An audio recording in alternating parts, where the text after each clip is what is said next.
Breaking news record స్థాయిలో దూసుకుపోయిన బంగారం ధరలు ఒక్కసారిగా దిగొచ్చాయి. భారత్ పాకిస్తాన్ దేశాల మధ్య ఉద్రిక్త పరిస్థితులు తగ్గుముఖం పట్టడంతో పాటు అమెరికా చైనా దేశాల మధ్య ప్రతీకార సుంకాల విధింపు వాయిదా పడడంతో పసిడి ధర తగ్గుముఖం పట్టిందంటున్నారు విశ్లేషకులు.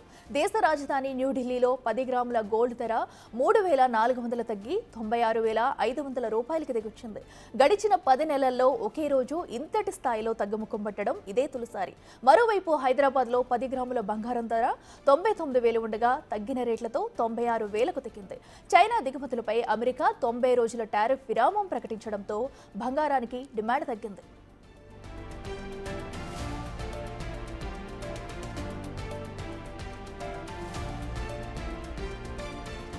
మొన్నటి వరకు అంతర్జాతీయ మార్కెట్లో $3,400 ఎగువన ట్రేడ్ అయిన ఔన్స్ బంగారం ధర $3,218కు దిగొచ్చింది. అంతర్జాతీయ ధరకు అనుగుణంగా దేశ రాజధాని ఢిల్లీలోనూ 10 గ్రాముల పసిడి ధర 96,500కి చేరింది. వెండి సైతం కిలో 200 మేర తగ్గి 99,700గా నిలిచింది.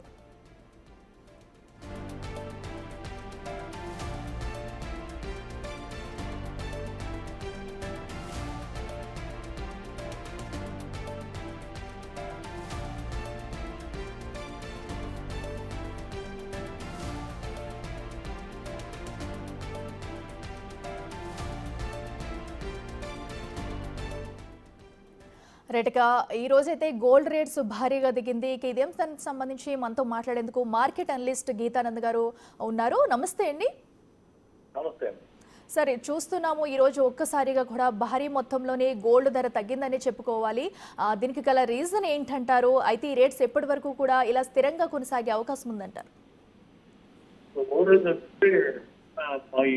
భారీగా పతనమైనటువంటి బంగారు ఈ రోజు 0.53% లాభాల్లో నడుస్తుంది. గోల్డ్ విషయానికి వస్తే 3,252 ఒక ఔన్స్ కి US ఇది ప్రైస్ నడుస్తా ఉంది. గత కొద్ది కాలంగా అంతర్జాతీయంగా జరుగుతున్నటువంటి పరిణామాల వల్ల గోల్డ్ కి విపరీతమైన డిమాండ్ ఏర్పడింది. రష్యా ఉక్రెయిన్ వార్ కావచ్చు, ట్రంప్ గెలిచిన తర్వాత జరిగినటువంటి వాణిజ్య యుద్ధాలు కావచ్చు, రీసెంట్ గా భారత్ పాక్ మధ్య ఉద్రిక్తతలు కావచ్చు, వీటన్నిటి నేపథ్యంలో గోల్డ్ ని సేఫెస్ట్ ఇన్వెస్ట్మెంట్ కింద ఇన్వెస్టర్ అంతా చూసేవాళ్ళు. దాంతో హెవీ డిమాండ్ ఉండింది. దానికి దగ్గరగానే గోల్డ్ పెరుగుతుంది. అయితే భారత్ పాక్ మధ్య ఉద్రిక్తత చల్లారడం, దాంతో పాటుగా చైనా అలాగే అమెరికా మధ్య ఒక ఒప్పందానికి రావడం, దాంతో వాణిజ్య యుద్ధం కూడా ముగింపు పలకడంతో ఈక్విటీస్ వైపు డిమాండ్ పెరిగింది. అందుకే గ్లోబల్ గా మార్కెట్స్ అన్ని కూడా ర్యాలీ చేస్తున్నాయి. ఈ సమయంలో గోల్డ్ కొంత డిమాండ్ తగ్గింది. అందుకే ఈరోజు లక్ష దిగువన మనం చూస్తూ ఉన్నాం గోల్డ్ ని. రానున్న కొద్ది రోజుల్లో మే 2nd వీక్, అంటే ఆల్రెడీ మనం మే 2nd వీక్ లోను ఇక్కడి నుంచి కూడా కొంత తగ్గేటువంటి స్తబ్దుగా ఉండేటువంటి అవకాశం ఉంటుంది. గోల్డ్ పరుక్కు అయితే కొంత విరామం తప్పకపోవచ్చు. గీతానంద్ గారు, అంటే మనం చూస్తున్నాం ఇప్పటికి సుమారుగా 10 నెలల తర్వాత కూడా ఇంత పెద్ద ఎత్తున తగ్గడం కూడా మనం చూస్తున్నాం. అయితే ఇంకా ఏమైనా తగ్గే అవకాశం ఉండొచ్చు అంటారా? ఎందుకంటే ఒక పక్కన టారిఫ్ వారు ఇంకా కొనసాగుతూ ఉంది. అయితే ఇప్పటికీ ఇటు భారత్ మధ్య కూడా ఉద్రిక్త పరిస్థితులు తగ్గుముఖం పడుతున్న వేళ ఇంకా ఏమైనా ఛాన్సెస్ ఉంటాయి అనుకోవచ్చా? గోల్డ్ అయితే మే 2nd వీక్ నుంచి, అంటే ఇంత ముందు కూడా నేను చాలాసార్లు పోస్ట్ చేయడం, మే 2nd వీక్ నుంచి కూడా గోల్డ్ కొంత దిద్దుబాటుకు లోనయ్యేటువంటి అవకాశం ఉంటుంది. మే జూన్ నెలల్లో గోల్డ్ ఫ్లాట్ గా ఉండేటువంటి అవకాశం ఉంటుంది. అంటే పెరగకపోవచ్చు, మళ్ళీ ఆల్ టైమ్ గరిష్ట స్థాయిలకు వెళ్ళకపోవచ్చు. ఓకే అండి. సో అయితే ఇది ఇప్పుడు గోల్డ్ కొనుక్కునే వాళ్ళకి సరైన సమయాన్ని చెప్పుకోవచ్చా? ఎందుకంటే కొంతమంది గోల్డ్ ఇన్వెస్ట్మెంట్ కోసం కొంటారు, లేదంటే కొంతమంది అటు అవసరాల కోసం కూడా తీసుకుంటూ ఉంటారు. సో ఎలాంటి వారు ఇప్పుడు గోల్డ్ పై ఇన్వెస్ట్ చేస్తే మంచిదంటారు? గోల్డ్ లో రానున్న వారం రోజుల్లో మరికొంత కరెక్షన్ ఉండేటువంటి అవకాశం ఉంటుంది.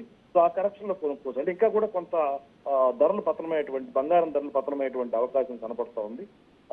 సో ఆ సమయంలో కొనుగోలు చేయొచ్చు. ఇంకా వెయిట్ చేయొచ్చండి. ఆర్నమెంట్ గోల్డ్ కొనుక్కునే వాళ్ళు వెయిట్ చేయొచ్చు.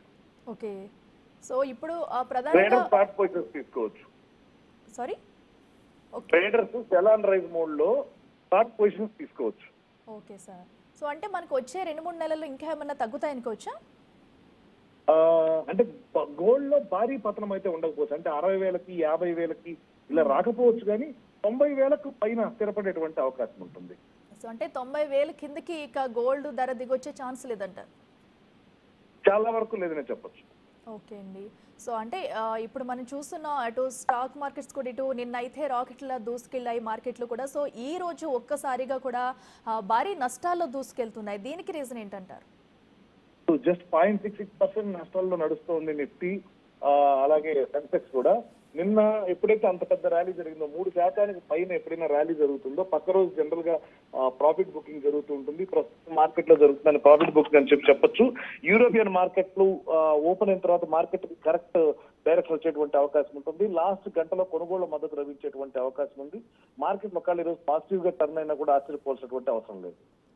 ఓకే గీతానంద్ గారు. అయితే ఇప్పుడు ఎవరైతే లాంగ్ టర్మ్ కోసం చూస్తూ ఉంటారో వాళ్ళ ఇన్వెస్టర్లు దీనికోసం ఎంట్రీ తీసుకోవచ్చంటారా?